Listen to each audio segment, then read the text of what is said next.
rare and balanced view on politics in today's world. Based on facts, born of rationality, common sense, and logic, providing context on today's events, this is American Perspective with Rick Thomas. Hello, everyone, and welcome to American Perspective. I am your host, Rick. You guys act as though I have, like, all the control in the world. I literally don't. I have hardly any. When it comes to the show, yes, I have control over the content and things of that nature, but I've also automated a few things, and let's be honest, I do not have control necessarily over Rumble or Facebook or YouTube. I have small, limited amounts, but not a whole heck of a lot. So if you get automatically kicked out when I go live, like poor 3 Chevy did, wasn't my fault, man. Sorry. I don't have that power. Oh, yeah. Oh, of course, you know, the matriarch of the Whiskey Warriors says, yeah, we let you think you have control. You know, that's what Mrs. Whiskey said. She's like, I let you think you're the boss of the family. I think that's the way it works for just about everybody. Oh, and according to 3 Chevy, I have control pending Bonnie's approval. Oh, you guys. You're right, actually. I have no control over this. I don't even have control over myself, hardly any anymore. Anyway. All right, let's go ahead and get things kicked off.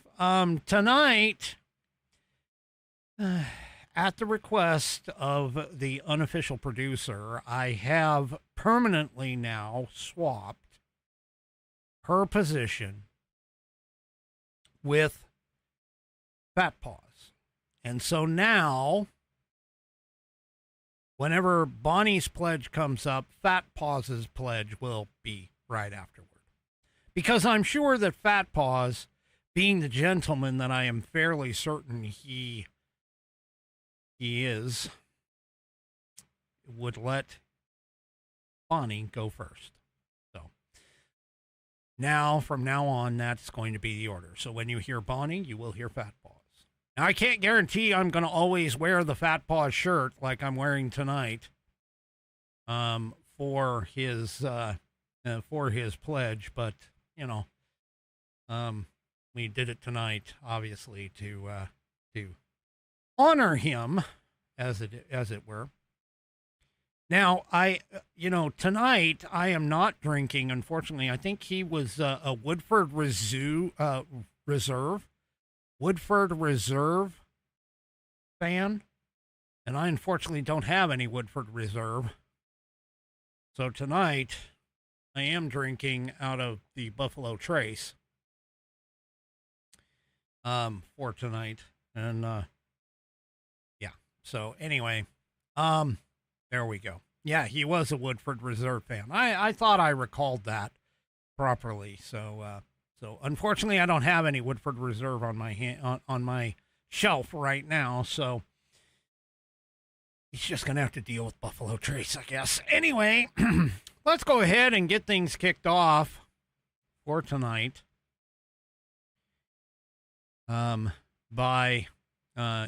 If you are of mine, please stand, remove your hat if you're wearing one, like me. Place your hand over your heart and follow along with "May he rest in peace," our good Whiskey Warrior friend, Fat Paws, as he recites the Pledge of Allegiance. I pledge allegiance to the flag of the United States of America and to the republic for which it stands, one nation, under God, indivisible, with liberty and justice for all. And, of course, I thank you, Fat Paws, for that wonderful rendition of the pledge. May you rest in peace, my friend. You know, one thing I like about that is how forceful he is. One nation under God. It's like, yeah, he is telling you this is one nation. It is under God. That's right. It is indivisible. I love it. I love it. I have 25 of these now. I know we haven't debuted the new one. I just actually was able to process it right before this, but I had already set everything up for Fat Paws, and of course his positioning is a big deal. So I'm sure. So Monday we'll have the new one. So I have 25 of these. I need 26 by the end of 2026. That's my goal. So I need one more. If you have not done so, please submit your pledge, your rendition of the pledge to be played here on the program by recording yourself and then taking that audio file, video file, whatever kind of file, attaching it to an email, and then sending it off to me by attaching it to an email and addressing that email to fans, FANS, at AmericanPerspective.online. That's fans, FANS, at AmericanPerspective.online, and I will get you into the rotation. If you decide to use your phone, you can use the share option. That's the SHARE option, and you'll be able to share it to fans, FANS, at AmericanPerspective.online. And, yeah, hit the Sunny button. And you'll be able to share it to me at that email address. Like I said, I have 25. I'd like to get 26 by the end of 2026. Got one more to go to reach my goal. So I would appreciate it if you haven't done so yet. Please submit yours as soon as possible, and I will get it into the rotation as quickly as I can. All right, as I said in the beginning, I am drinking out of the Buffalo Trace bottle. Kentucky bourbon. But I am drinking it out of the Whiskey Warrior P1 supplied, gifted to me glass. This one is the It Takes Stones to Drink with Whiskey. And as you can see, there's the requisite stones at the bottom. There's the requisite stones in the It Takes Stones to Drink with Whiskey glass, the sister to the American Perspective logo glass. Requisite first sip.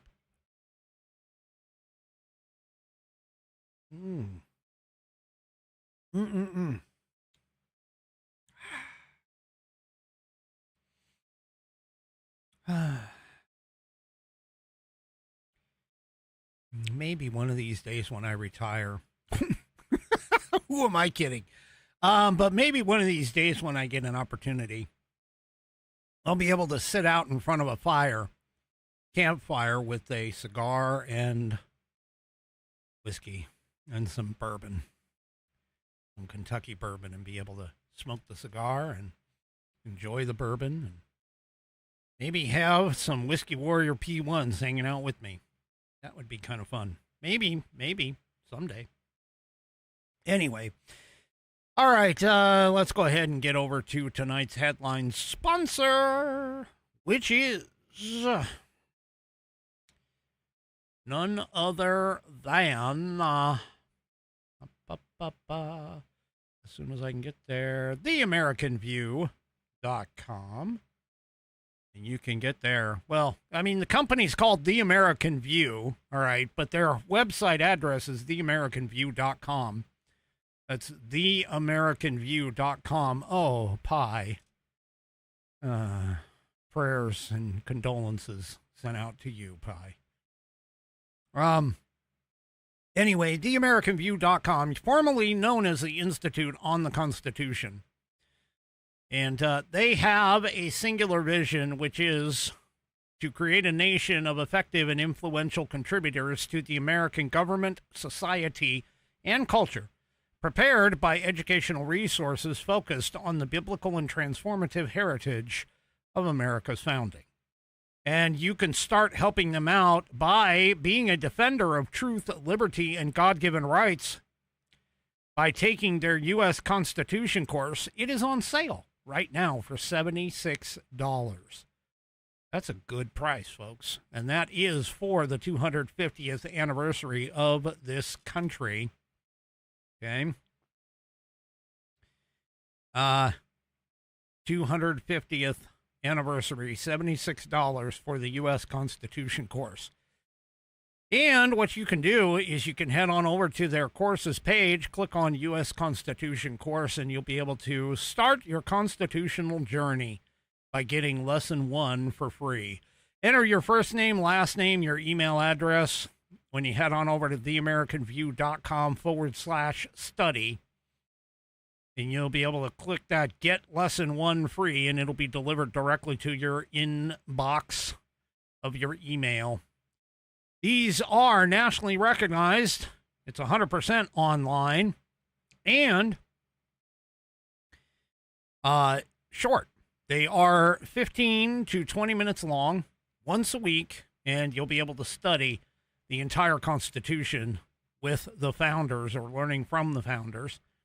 It's the same course that was done under the Institute on the Constitution, but it's continuing to be offered by the American View. And once you're done with that, you can think about taking more of their classes, also becoming a donator or sponsor, a member, or better yet, become an instructor. Leave a legacy, restore the constitutional republic, and prepare for the future by hosting a course in your community, because it is time to lead. It is simple to become an instructor. You can watch this video, this short video here on how to become an instructor. Just 3 simple steps. And then don't forget to watch the 5 tips for a successful class video. That way, you'll be prepared. You can pick up the instructor kit by heading over to their shop. Once you're there, you can check out the U.S. Constitution course. You can check out their other educational resources, and believe me, they got a bunch of them. You can check out self-evident apparel. You can look at other instructor materials. And my personal favorite, right up here above my head, the Legacy Library. Now, the Legacy Library is filled with leather. I love my leather. Leather products like the Leather Declaration of Independence, the Leather Bill of Rights, the Leather Magna Carta, the Leather U.S. Constitution wall hanging. If I had wall space, man, I would get all of those and hang them proudly. But I don't have wall space just yet. So I, though, have a fantastic leather book, pocket size, that you can get that has a absolutely just glorious document, copies of a document within it. This is the U.S. Constitution. It is leather bound. It has sexy rounded corners, according to my Whiskey Warrior P1s. Check this out. It's got 1/8 of an inch of Saddleback leather wrapped around pages that are water and tear resistant. No cheap glue here, folks. This is stitched all the way through. The leather and the pages contained within. All of these rounded corner books contain genuine Roman numerals in actual numerical order. And it's got a 100-year warranty. Where else are you going to get that? It's a 100-year warranty against materials and manufacturing defects, such that if you have a problem with this item before then, you can send it back to the manufacturer and they will either fix it or replace it for free. It is buddy tested, buddy approved, Billy tasted, Billy approved. My youngest Whiskey Warrior has confirmed that the information contained within will help you to achieve your civics badge in scouting, not to mention your civics exam, as well as your naturalization test. Man, this book is so powerful. One book can cover all 3. All you need to do is head on over to theamericanview.com, go to their shop, go to their Legacy Library, and this is in it. Get this today. Grab it for everyone, whether they're a Democrat, Republican, leftist, conservative. You can do all of it. Well, if you hand this over to a leftist lunatic, they'll likely get explosive diarrhea. So you may want to stay away from their behind when you hand it to them. But anyway, head on over to theamericanview.com. That's theamericanview.com. And pick up one of these today and check out all of the rest of their wonderful offerings. And I thank them for being a sponsor of the show. All right. Well, folks, I talked about this a couple of days ago. I mean, well, it's been like over a week, but a couple of days ago, Trump was kind of like, well, a little, you know, I'm just going to say this, in my opinion, this particular side of Trump is not my favorite. Okay, let's just put it that way. And this particular side of Trump is sort of the, well, temper tantrum kind of throwing Trump, I guess. See, Trump decided, he says, look, I'm not going to sign the major housing bill, which, by the way, I'd like to understand where the housing bill actually comes underneath in the U.S. Constitution, but I digress. I mean, let's just face it. We're way outside constitutional boundaries. We've been that way for decades because, you know, the people have allowed the idiots up in Congress to do so. But anyway, Trump said when this was passed that he was like, I'm not going to sign that until you sign the SAVE Act. And he's basically protested over the inaction on the SAVE Act, and mostly focused on the Senate, but also a little bit on the House, I guess, even though the House passed it 3 times and the Senate basically stalled it and killed it. Well, there's a bit of a problem. And see, in my particular viewpoint, I think this was more of a soft protest. Because honestly, if he really wanted to protest, he would have vetoed the law. Now, if he'd have vetoed the law, obviously that would have probably pissed off a whole bunch of other people. I personally think that he should have vetoed the law and then basically said, this is not what we're constitutionally supposed to be working on. But then again, I'm not a politician who basically got elected into the presidential office, even though I would. Okay. Even though I would do that if I were to become president. Not that anybody in America would definitely, they wouldn't vote for me. Let's just put it that way. It would be a small contingent of individuals who would get behind me and vote for me, but it wouldn't be enough because the American people do not stand on principle and by that, I'm talking like the masses. The masses do not stand on principle and do not understand the fact that the federal government has got their fingers in so many different things that they're not supposed to. But I digress. Trump said, I'm not going to sign it. Well, there's a contingency plan within the Constitution that the contingency is that if the president doesn't sign the bill, it automatically becomes law after 10 days anyway. So his little kind of like, oh, I'm not going to sign it because you didn't pass a SAVE Act really was nothing more than a performative kind of thing. Kind of like when your child kicks and screams in the store on the floor, throws a temper tantrum in a fit. And if you're a wise parent, you just don't give them what they are asking for, regardless of how loud they get. Well, granted, this one wasn't very loud. He was just saying, look, I'm not going to sign it. I think it was ridiculous. Either veto it or sign it. That's honestly, that's where it is. Because if you don't sign the bill, it automatically becomes law anyway in 10 days. All you're doing is just delaying the inevitable when it comes to that. If you're not going to veto it, then just frickin' sign the damn thing. Kind of like what Reagan ended up having to do oftentimes during his presidency, being faced with a Democrat Congress and Tip O'Neill passing a whole bunch of crap and stuff, but he was doing it because he was attempting to get other things that he wanted taken care of. And so, it was a tit for tat. Unfortunately, he was facing a Congress that had veto-proof majority, which is not where we're at today. And again, I just look at this and I'm like, well, everybody, seriously, everybody who is an American citizen who doesn't understand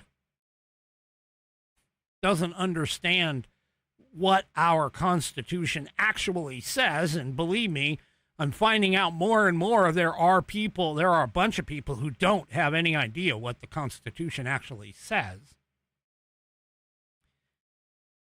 But I digress. Anyway, so whatever. The thing became law. That's where we're going. So he just let the bipartisan housing bill become law while it was unsigned. So yeah. Anyway. And by the way, he called the bipartisan housing bill a yawn of a bill, and it became law Saturday. That's today. In roughly 3 hours, it'll become law. So, because he declines to sign it. So, and it's called the 21st Century Road to Housing Act, which again, I would love for somebody to just tell me where in Article 1, Section 8 is this covered? Really? Where is this covered? And in fact, you know what? I even had somebody, because I called this out for a different reason, I had somebody sit there and say, well, it is under Article 1, Section 8. It's under the phrase general welfare. Except there's only one problem. That general welfare statement is actually within the statement that says that Congress shall tax people from whatever source derived. And Federalist 41, James Madison clearly, who is the father of the Constitution, by the way, says clearly, I didn't use the term general welfare to indicate that everything and anything and everything could be done. I just simply used it to let people know that funding can be obtained by Congress for the enumerated powers that were given. So, yeah. Anyway, it's the whole idea of, hey, I don't know what's in the Constitution. I'm just going to basically cherry pick it or whatever, pull a phrase without reading things like the Federalist Papers in order to fully grasp and understand the entire thing. So, yeah, whatever. I don't care. Well, actually, I do care, because that means that you guys are idiots and you're still voting. Not my Whiskey Warrior P1. I'm just saying the general public. Anyway, again, I don't know where housing has anything to do with the federal government's job. Oh, and by the way, just as a bit of a side note, I'm going to step off the rails here. Just as a bit of a side note on this, there was an individual who basically said, hey, well, can you explain what the Constitution actually does? And I was like, hey, look, outside of individual things, interstate things, with few exceptions, everything from the border outward, it belongs to the president, belongs to the federal government. And pretty much anything from the border inward pretty much falls under the auspices of the state. That's state and local governments. And that's pretty much what federalism in a simplistic nutshell actually is. Well, this idiot on Facebook is like, oh, so you're telling me that all of the bases that we have for all of our national defense and everything else, all of that is unconstitutional? It's like, come on. Now you're just being obtuse. And then somebody was like, oh, so you're saying that because the Air Force isn't covered under the Constitution that it's unconstitutional? Now you're being obtuse again because the Air Force actually began as the Army Air Force, which made it constitutional. It's like, come on, people. You want to sit here and nitpick it to death? I put it in as simple as possible to make it so that the dumbasses could actually understand what the Constitution says, which is essentially, outside of a few exceptions, internally to the country, like, handling things interstate, okay? Outside of that, almost everything in the Constitution is from the border outward. And if you look at Article 1, Section 8, and you look at the 18 items that are specifically listed there, 6 of the 18 have to deal with national defense. So, yeah. Anyway. And, I ought to become a freaking U.S. history teacher, especially on the Constitution. I mean, seriously, I should. I'm delaying the inevitable by not doing so, I guess, because, these people, they just don't seem to get it. They don't understand. Same thing goes with, the Second Amendment, as an example. But that's getting too far off the rails. So, let me step down off of my soapbox, take a drink.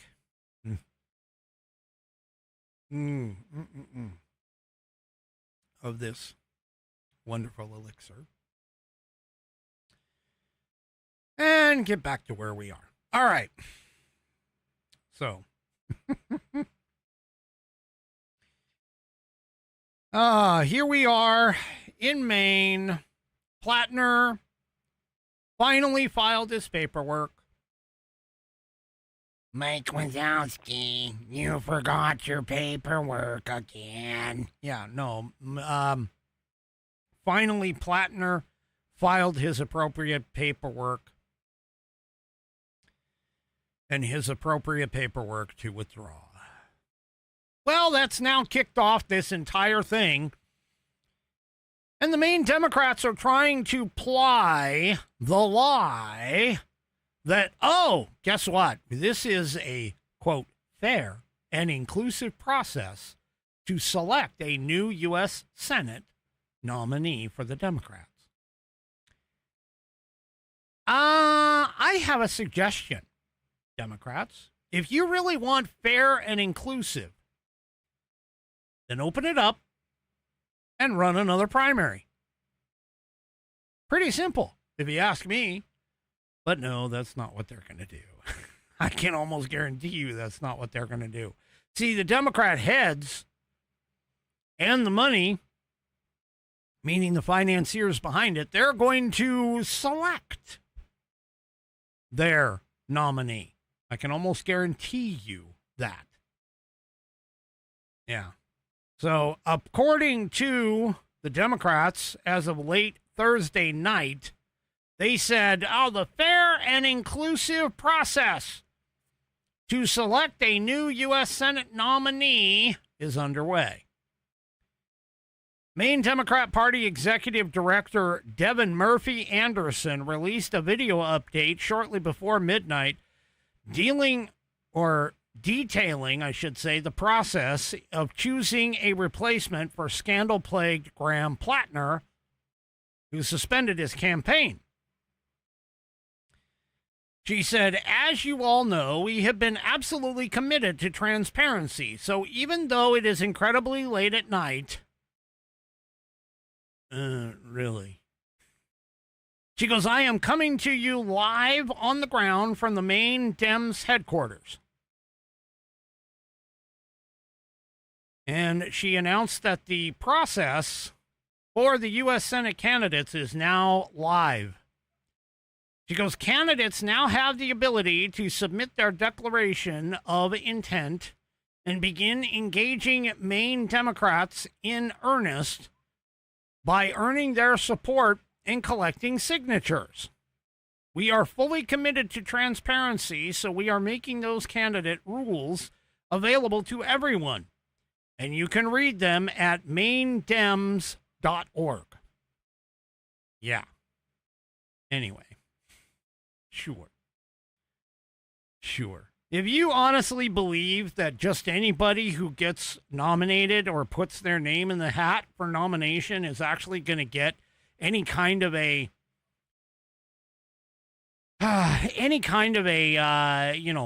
fair deal, yeah, I don't think so. Anyway, all right, whatever. You know what? Somebody, and I won't name names, but somebody forgot to remind me because I screwed up, folks. I missed the very first and very important segment of this program. Again. See, it's getting to a point where I really need to get somebody to be on my ass all the time, you know, an official producer rather than just unofficial producers. But anyway. Yes, I missed it, folks. So here we go. Tonight's On This Day in American History.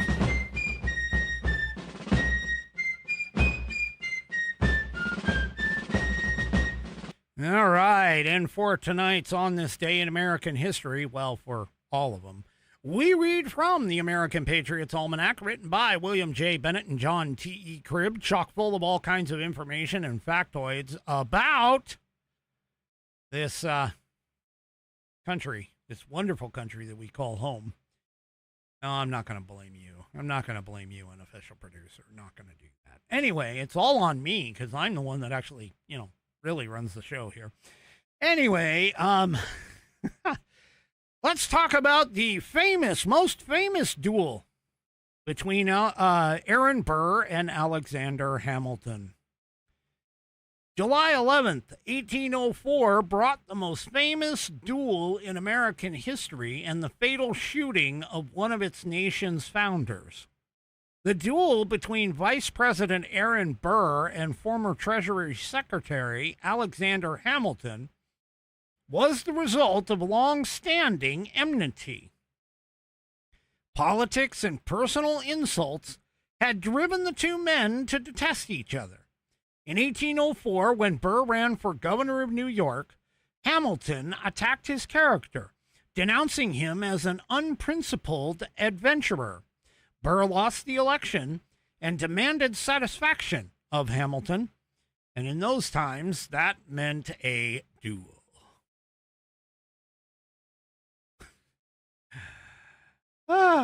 Hamilton felt he could not refuse Burr's challenge without appearing cowardly.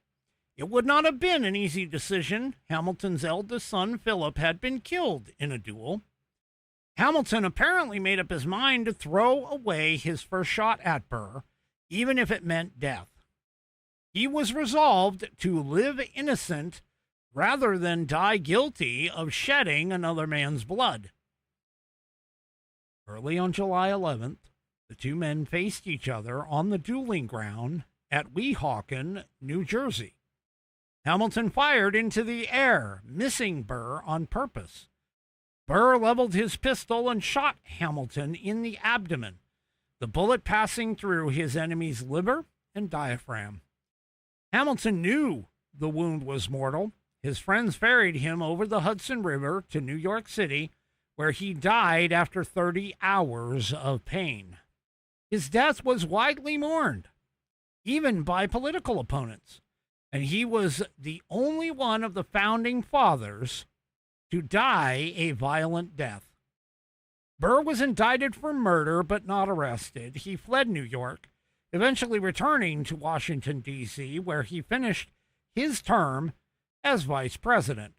The duel brought an end to his political career, and the shooting is still regarded as one of the saddest episodes in American political history. And that is tonight's On This Day in American History. Now, there's actually a book that I purchased in red. And I'm not exactly sure where it went. But it was by an author who detailed the history between Burr and Hamilton and Aaron Burr's run and how he was vice president to Thomas Jefferson and all this other stuff, and how he had even tried to run for president. So anyway, there you go. All right, back on course. Swing the boat around. Bring us about. Put us back on course. Anyway. All right. Speaking of elections, so we were talking about Maine's elections, well, Maine's primary elections, which is not going to be, they're going to try and find somebody. I'm serious. They are looking for one person only, who can poll better than beating Susan Collins. And granted, that's going to be a little tough because Susan Collins is just on the left side of the right aisle enough to keep some Democrats voting for her. So, yeah. Anyway. We'll have to see what happens with Maine. Speaking of which, the Democrats, many of the Democrats, Anna Navarro was the most recent one, where she talks about how she trusts the states to leave it up to the states for the elections. Yeah, we should leave it up to the states to choose all of this because, they're fighting against the Save America Act. They're fighting against the Save America Act passing. They're fighting against anything that will help clean up voter rolls, that will make sure that illegals are not voting in our elections. And even the Democrats are like, it's a 5-year stint in prison if somebody's caught. Well, okay, great. Then why are we catching people? If they're sitting there saying, oh, nobody wants to go to prison for 5 years. Yeah, well, nobody wants to get deported from the country either, yet they still jump the border in order to get in here. Anyway, whatever. Logic and reason does not hit very well with these people. I'm just saying. But anyway, apparently the Wisconsin Election Commission, which would be the state-run body that is supposed to oversee elections and election integrity in this state, well, apparently the Wisconsin Election Commission has decided to say, hey, you know what? We're the Election Commission. We're in charge of, all kinds of things elections related, except for keeping non-citizens off the voter rolls. That's not our job. What? You're the Election Commission. How is it not your job to ensure that your voter rolls are maintained integrity-wise and accurate? So the chairman, Don Mills, he tells the DOJ that, no, it's not our responsibility to keep non-citizens off of voter rolls. But yet non-citizens cannot vote in Wisconsin, he says.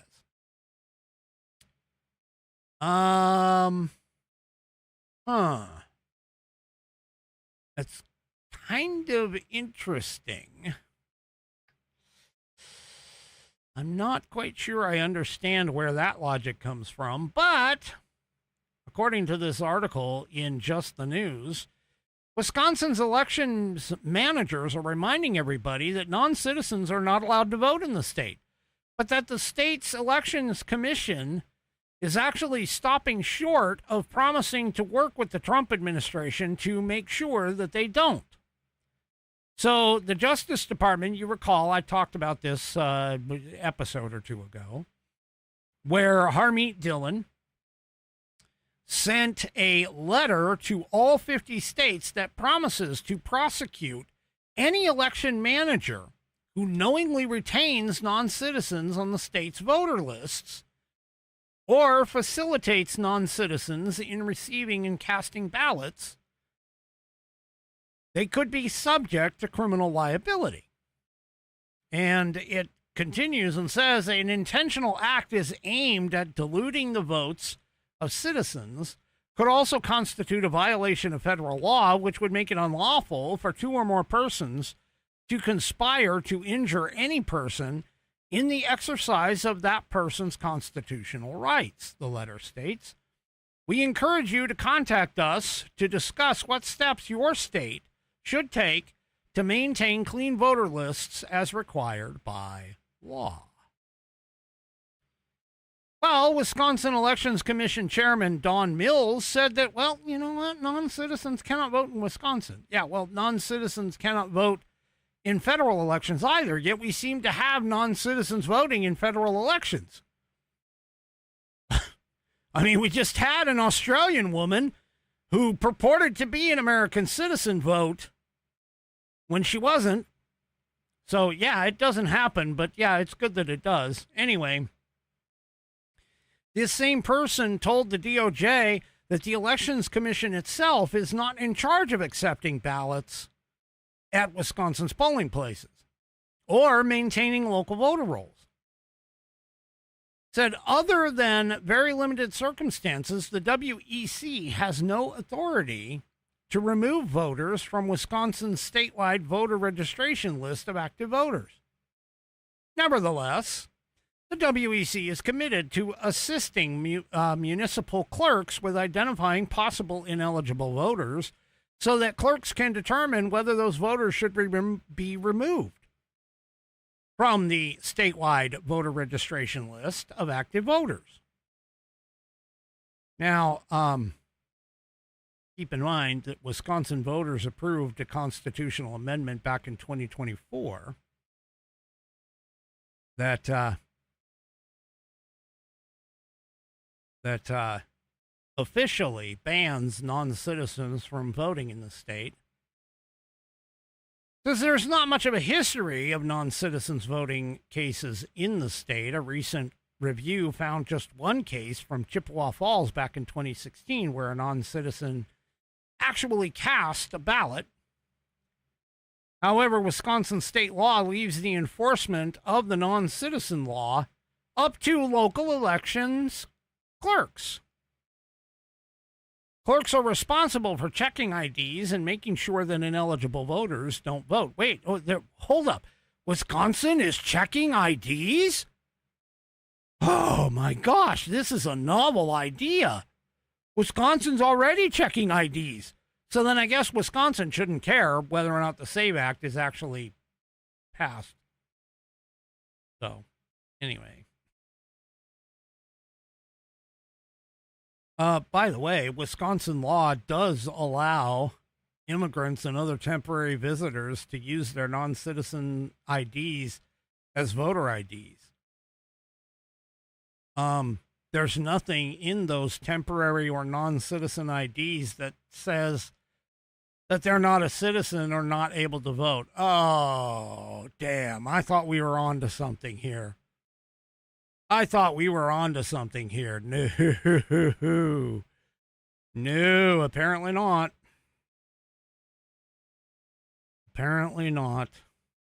So, yeah. There you go. There you go, boys. We're up here in Wisconsin, you know. I'm sorry. Bad accent. Bad boy. Nope. Bad boy.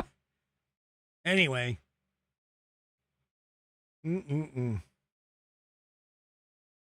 All right. Well.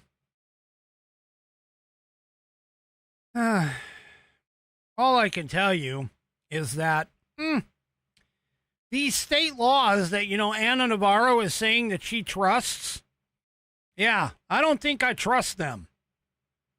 And that's part of the reason why the Constitution actually allowed Congress to be able to modify any such regulations by law as they wished. So, yeah, here's another example as to why the SAVE Act and the federal government should step in, at least as far as the Congress is, for federal elections. The RNC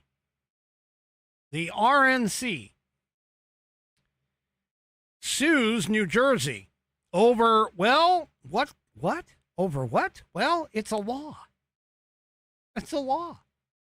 They're taking New Jersey to court over a state law that says that certain people who have never lived in the state, now keep in mind, in order to vote within a state, you have to be a resident of that state.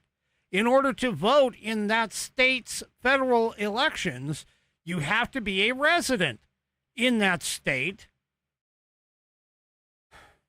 Anyway, apparently, there's a law that is a provision which allows certain overseas individuals to register and vote using the last New Jersey address of what is called a qualifying relative.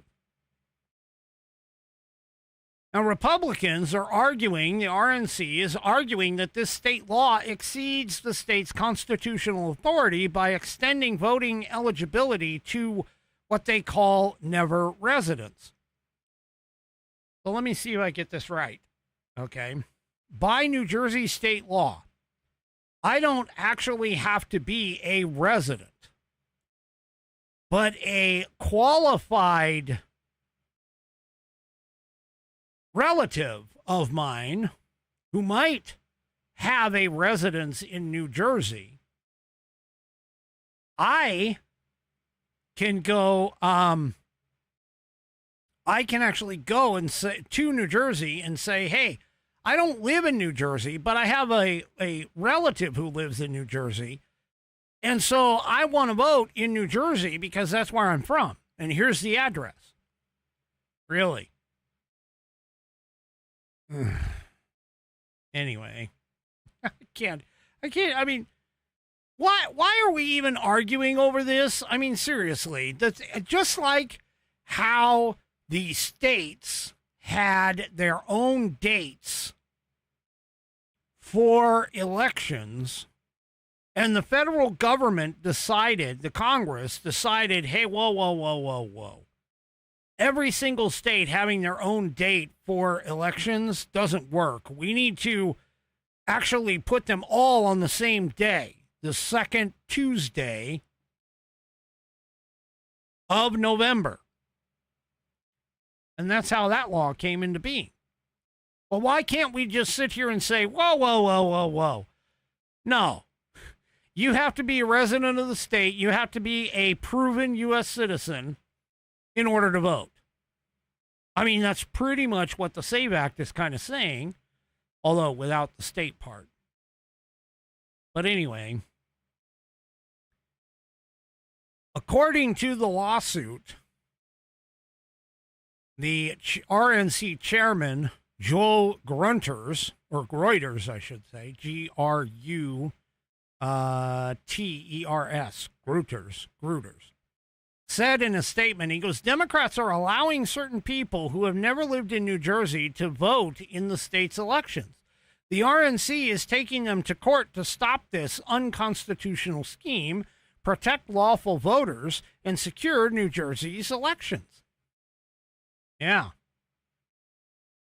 there you go. The lawsuit argues the policy violates the New Jersey Constitution, which requires voters to have been state residents for at least 30 days before an election. Okay. I don't see any problem with that. Why not? Republicans emphasize that the case itself does not affect military personnel or U.S. citizens living overseas who previously resided in New Jersey. Those voters remain protected under the Federal Uniformed and Overseas Citizens Absentee Voting Act. According to the complaint, that federal law guarantees absentee voting rights for eligible military members and overseas citizens, but does not require states to allow voting by non-citizens who have never established residency. Now, the plaintiffs are asking the court to strike down the challenged provisions, block election officials from registering never-resident voters, remove eligible non-citizens covered by that law from the state's voter rolls, and prevent ballots cast by those voters from being counted in future elections. So, yeah. Yeah, if the states were on the up and up, and trust me, all of the red states are, for the most part, on the up and up. The blue states, though, yeah, no, they're kind of questionable. They're going to be questionable. Totally. And so, yes, I do believe these people, for sure, it's stuff like this. This is what we're talking about. I don't care if it's never been taken advantage of. I really don't. It's a loophole. It's a loophole that needs to go away. It's no different than this idea that, oh, yeah, if you're going to vote, well, first of all, if you're going to go to your DMV and get a driver's license, which pretty much anybody in the majority of states who can pass a written and driver's exam can get a driver's license. And under the 1993 National Voter Registration Act, also known as the Motor Voter Act, said, hey, anybody that is applying for a driver's license, all they should have to do is just attest under penalty of perjury and check this little box that says, I am a U.S. citizen. And then they automatically become registered to vote within that state. In other words, the trust system. Yeah, that's not working very well anymore. It really isn't. And we need to move on from that. What we actually need to do is confirm people's citizenship. And that's what the SAVE Act is looking to do, is confirm your citizenship. So there you go. Anyway. Well, let's take a look at what the socialists are doing up in New York City. See, you know how Ma'am Danny keeps talking about, oh, we're a nation of immigrants. We love immigrants up here. We love our immigrant, populations. We love immigrants here in the city of New York. We love them. We love them all. We love everything. We love all of them. Well, there's a little bit of a problem. There's a little bit of a problem. He posted and released, as mayor, he posted a city map that was reportedly put together by, let's see, who is it? The New York City Mayor's Office of Immigrant Affairs. Now, I seem to recall that guy, the mayor, is Ma'am Danny. Well, here is the map that was presented by the Office of the Mayor's Immigrant Affairs. Now, I'm going to save you a little bit of time, but if you were to look through this list, there's 3 specific immigrant populations that are missing out of this listing. Now, let me explain a little bit for the audio listeners what is actually on here. Well, there's 3 sections for Chinatown. There's the Guyana area. There's 2 for Koreatown. There's 2 for what they call Little Africa. 1 for Albania, 1 for Bangladesh, 1 for Beyond Tibet, wherever that is. 1 for the Caribbean, 1 for Colombia, 1 for the Dominican Republic, 1 for Ecuador, 1 for Egypt. Little Guyana's got 2. Little Haiti is 1. Little India is there. Little Manila. Little Mexico actually has 2 spaces. Little Odessa. They even have a little Palestine, which, by the way, the Palestine doesn't even exist. Okay? Then they have Little Poland, Little Senegal, Little Ukraine, and Little Yemen. That's 30 different enclaves that they call. Well, now, wait a minute. Wait a minute. I seem to recall there's 2 European countries that settled and populated in New York City. And I can tell you that because of the fact that if you pick up any kind of mob movie, a lot of the mob was in New York City. Now, when I say the word mob, what's the first nationality that you would think of? What's the first one? Well, the only reason why I know it right off the top of my head, honestly, the only reason that I know it is because I happen to be married to one that is relatively populous. She comes from a family of these folks who were tangentially connected to the mob. Oh, yes, that would be Italians. Hello.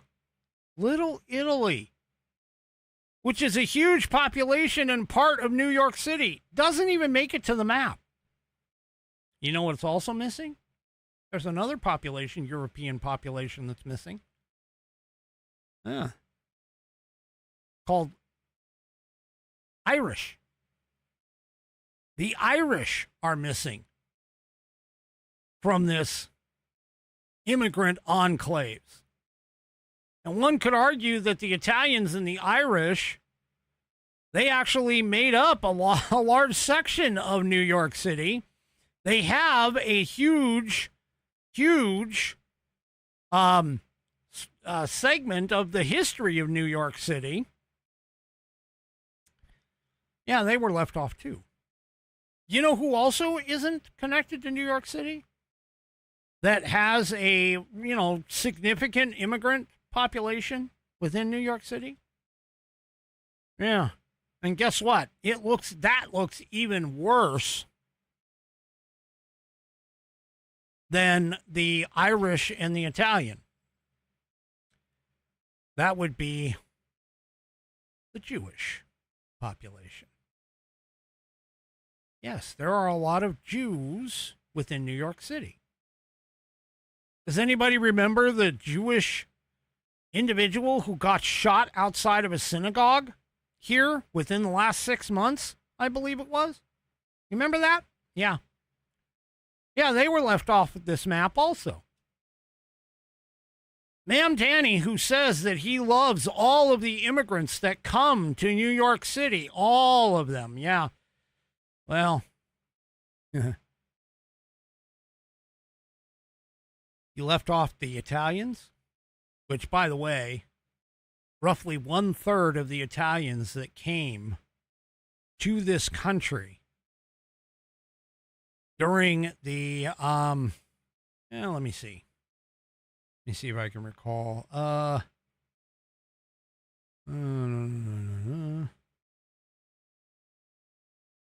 Let's see. I'm trying to find the statistic.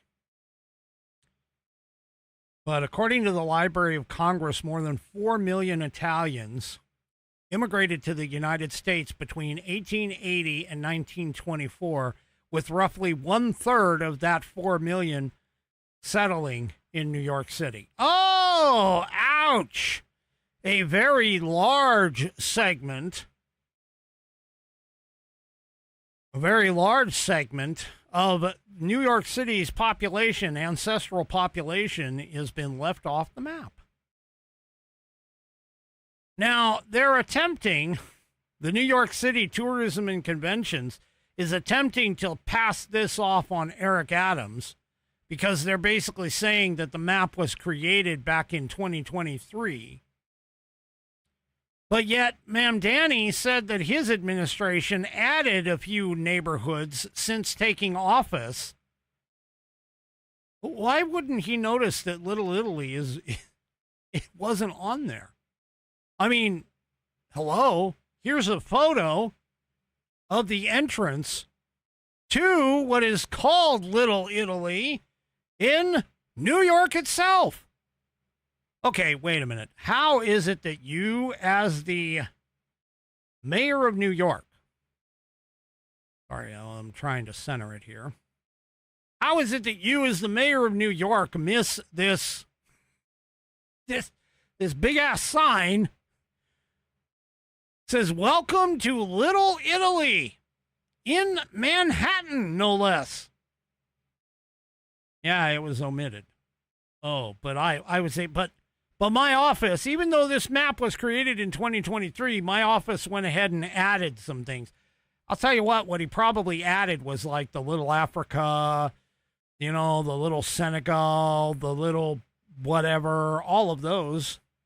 I bet he added a bunch of the Muslim countries, but he didn't bother to add the real European Americans who were coming here and consistently coming here and making up our immigrant populations, because he doesn't know that up until the 1970s, like I explained on this program not too long ago, that it was up until the 1970s that they released or opened up immigration to everybody in the world, just about.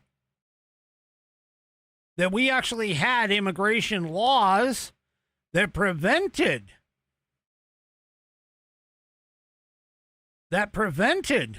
coming from places like Malaysia or China or any of those other places. But yet Chinatown made the list. Yeah. Yep, Chinatown made the list.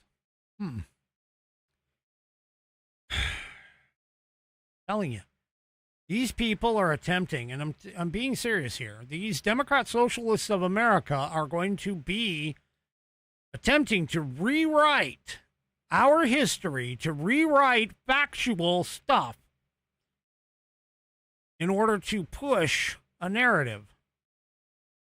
Well, Mamdani apparently believes that he's president right now. Why do I say that? Because he's got officials reaching out to other countries. Wait a minute. I thought he was a mayor, not even a governor of a state. And he's not the president of the state. Well, apparently his commissioner, Anna Maria Archila, I don't know, however she pronounces it, it's Archila.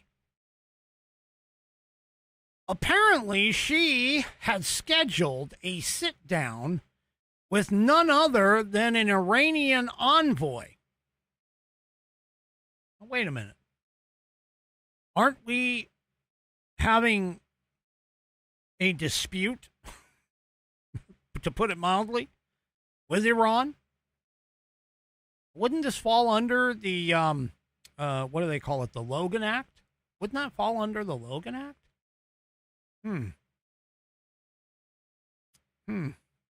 But yet Mamdani seems to think that, oh yeah, I have the ability to send envoys or send officials to go speak with other countries.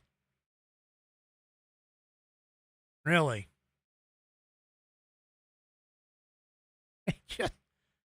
Yeah.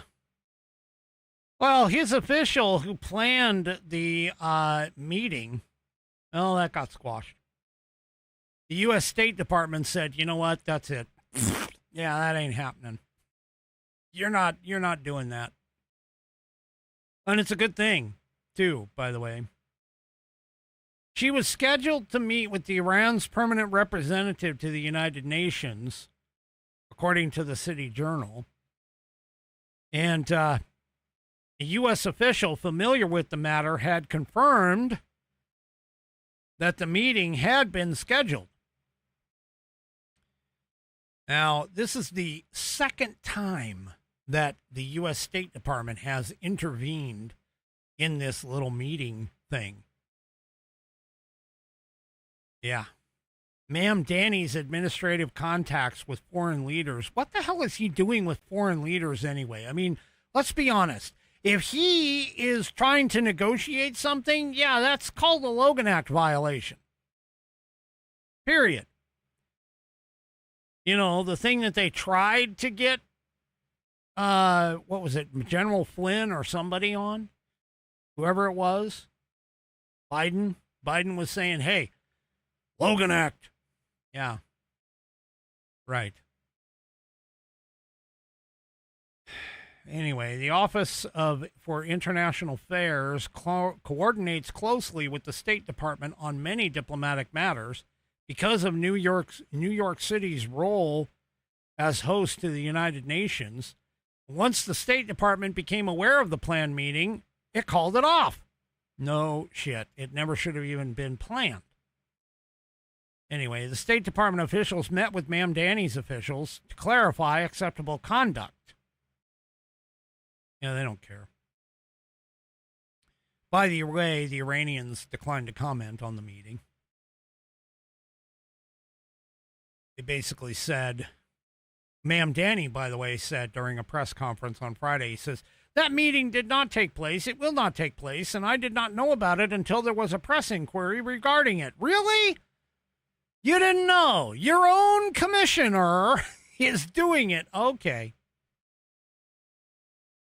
Yeah. And when pressed on whether or not he supported such a meeting, Ma'am Danny was like, well, no, you know, I said that meeting will not take place. Thank you all very much. Mm-hmm. The State Department official trying to soften the blow, let's say, told Fox News Digital in a statement, we appreciate the mayor understanding the value of diplomacy and for his decision to cancel the meeting. Because it's unconscionable that a New York City official would even consider meeting with the Iranian ambassador to the UN, a man who consistently works to undermine America's interests and whitewash his regime's crimes against the United States, our allies, and Iran's own citizens. Exactly.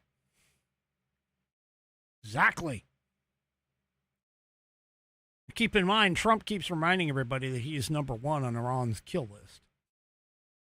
Yeah. And by the way, the reported meeting is the second known instance in recent weeks in which the Trump administration intervened over the Ma'am Danny's administration's contacts with foreign officials. Now, here's the point that I'm going to make about all of this, all right? You have a mayor or a governor or whatever who is sympathetic to other foreign entities. Now, you don't think this is going to happen if you have one of those birthright citizens who, you know, was born here but then taken back to their home country and then brought back over here to occupy political office? Hint, China. You honestly believe that we're going to be able to sit here and say that individuals or those individuals are not going to be contacting their home countries where they were raised? That they're going to owe 100% allegiance to the United States here. See, this is why birthright citizenship is such a mess. And this is part of the reason why, honestly, I think American citizens should be the only ones that are allowed in office. Period. Not naturalized. I mean natural American citizens. They should be the only ones allowed in office. I know that seems extreme to some, but that's the facts. Because when you go into office in our government, you should be focused on one thing and one thing only: the American citizen, your constituents, the people who actually vote for you, and not the illegals who vote for you. See, this idea that just anybody can become a politician here in the United States in certain areas, and this needs to go away. We're in an existential crisis here because we have enemies across the globe that are attempting to undermine us at every single turn, all the time. Yeah. Speaking of that, did anybody see this? Speaking of immigrants and attempting to undermine and things of that nature. I'm sorry, I got a hair that's like hitting me and tickling me in my nose. I don't know why. But anyway, I apologize for all of my scratching. As it is, does anybody catch this? So Claudia Sheinbaum, that's a hell of a name for a Mexican president. But anyway, she is attempting to sue the U.S. for an incident where a Mexican illegal alien did a Renee Good on ICE after ICE attempted to stop him and take him into custody. Now, we don't know for certain. I mean, some of the facts of the case haven't really been shown that much. Well, let's be honest. It didn't make the news cycle. It didn't make the news cycle, okay, like Renee Good, because the guy was a illegal alien.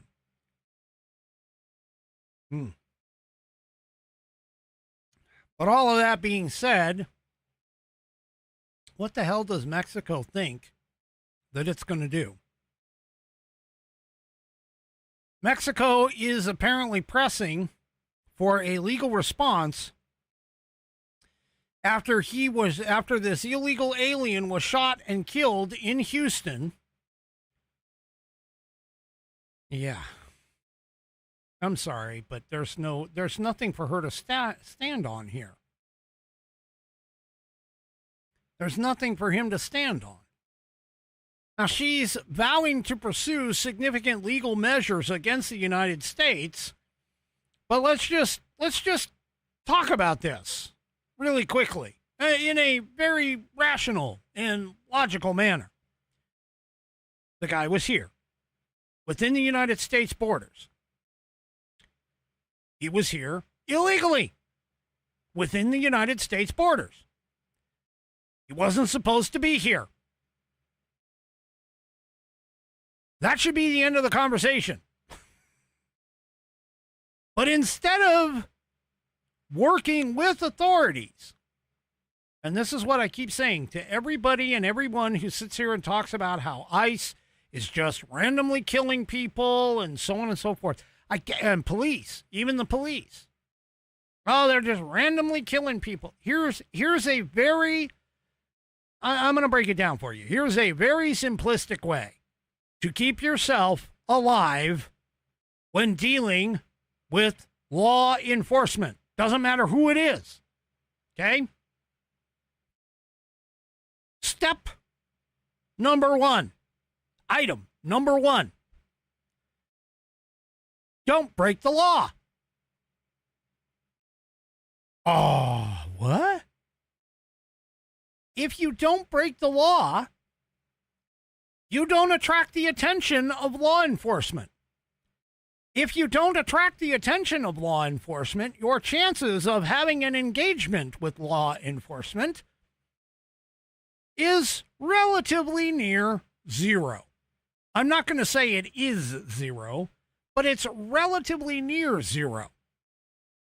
So your best bet to avoid interaction with law enforcement is to not break the law. Now, on the off chance that you mistakenly break a law under that circumstance, or on the chance that you are too stupid to not break the law and you break the law willingly anyway, here is step number 2. When encountering any law enforcement officer, any of them, your chances of coming out unscathed depend on one thing and one thing only. Listen and follow their directions. Pretty damn simple. If they tell you to not move, you do not move.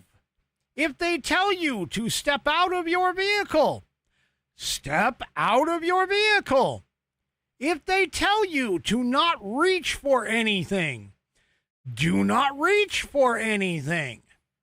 If they tell you to get down on the ground, get down on the ground. It's really not that difficult, okay? It really is not that difficult. Interactions with law enforcement are actually pretty damn simple. And believe me, I've been pulled over by law enforcement. But you know what I do? The very first thing I do is I shut off my freaking car. And I put the keys on the dash. So that when the officer comes to my window, they know I'm not attempting to go anywhere. My second move is to put my hands on the steering wheel and do not move them until the officer asks me to get something for them. And in order to continue to ensure that both of us are going to walk away from this interaction as safely as possible, okay, it's very, very simple. When they say, driver's license and registration, sir, or ma'am, I will be reaching for my driver's license in my back left pocket. And do it slowly.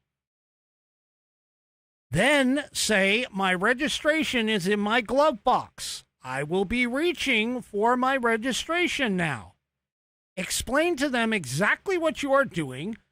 Do it in a slow manner, slow and controlled manner. And you know what? You will leave, and so will they. Both of you will be alive.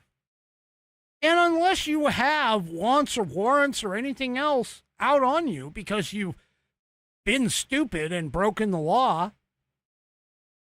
make sure that you do not do things like, reach for a gun, try to run them over, taking off, things of that nature. And if you're armed, you might want to suggest to them, look, I am a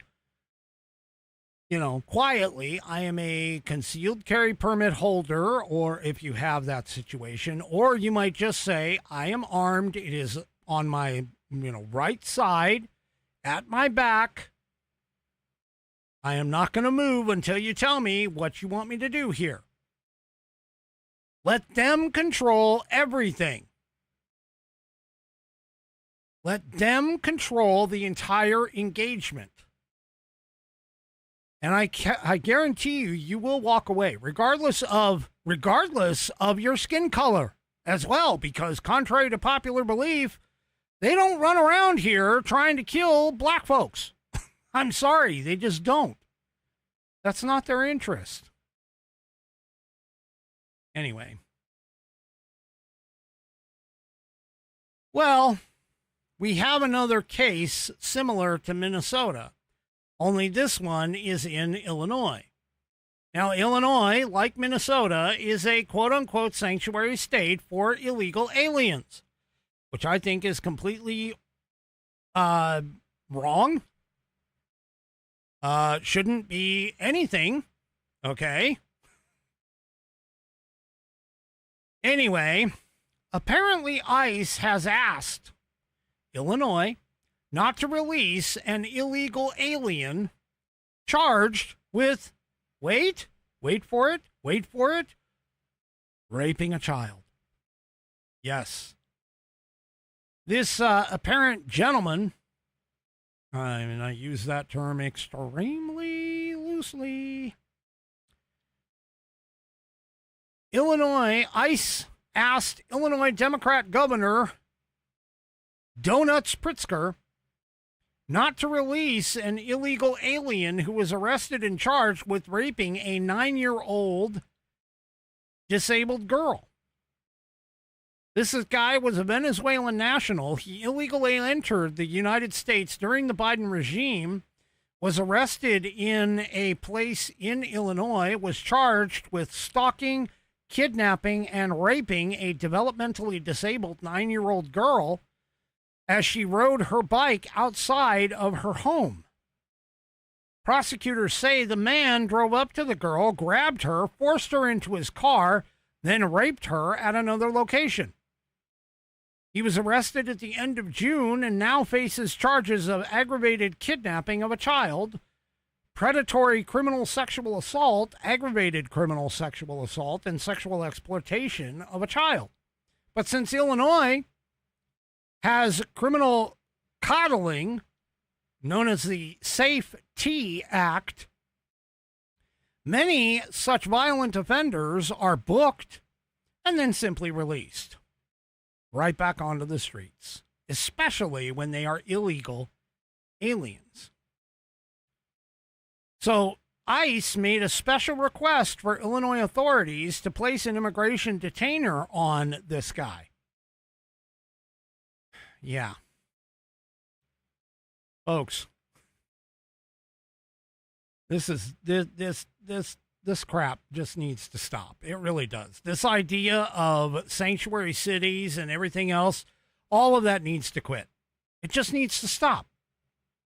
Because we as Americans believe, and as America believe in this thing called law and order. Sanctuary cities and sanctuary states are not law and order. These things should be illegal. They should be taken to task. And basically, none of this should be happening. I mean, oh my God, I can't even believe this. And you want to turn America into what is happening over in Europe. This is what the Democrats want. The Democrats want completely open borders. And here is yet another example as to why we cannot do that here. So a newly released data in Germany, or from Germany. See, Europe has this problem. It's called gang rapes. Okay? And the problem is you get a bunch of these people together and they rape these girls, or sometimes even boys. And here's what this data, newly released data from Germany, has shown. That 53% of Germany's gang rapes have been perpetrated by foreign nationals. See, this is why. This is exactly why, folks. You cannot take a culture that has no recognizing or recognizable actions with Western ideals and put them into a Western culture area without some sort of assimilation and expect them to act in the way that the Western culture wants them to act. See, these people, I'm telling you, these people who are coming from these foreign countries, especially the Middle Eastern countries and the African countries and any of these countries where Islam is the major religion, they don't have the same Western ideologies and thoughts about women and respect for one another that we do. This is why they are incompatible with us. This is why they are incompatible with us. Now, apparently, according to this data, this comes from Germany in 2025, 53% of the suspects were foreign nationals, 57.4 non-German suspects were identified. 80% of the victims were German citizens.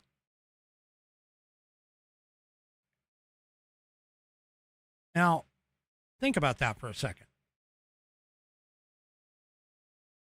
50%, between 50 and 60% were non-citizens and foreign nationals. Yet the targets, the victims, were 80% German citizens, according to this.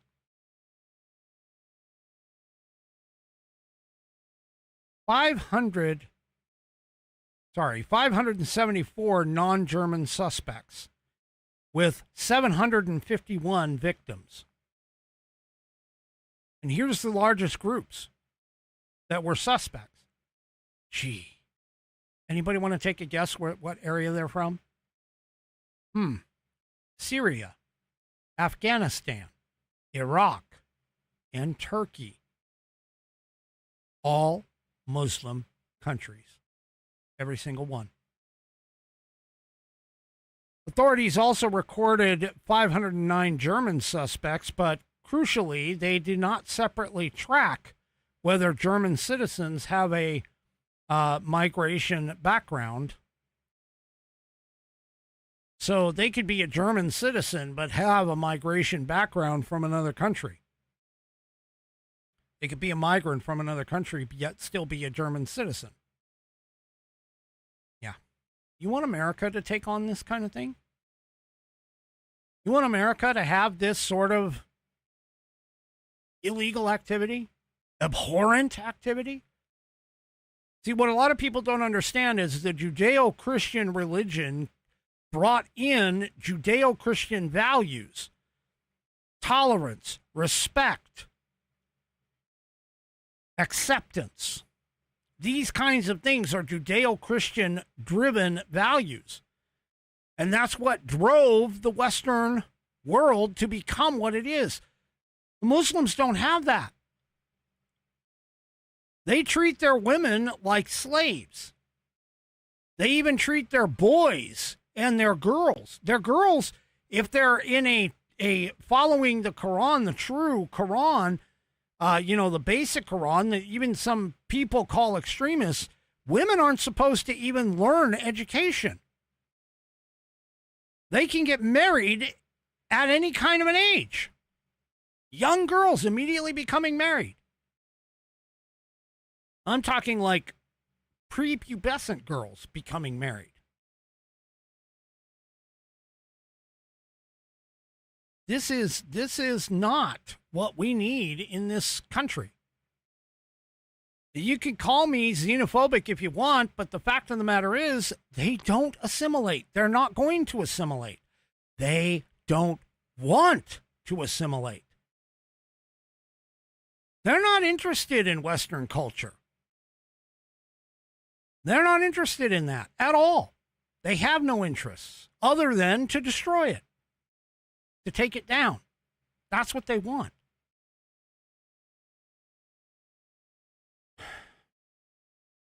Folks, we need to stop this immigration stuff. We need to change our elections We need to get it so that America is focused on America again. And believe it or not, we also need to look at, other Western countries.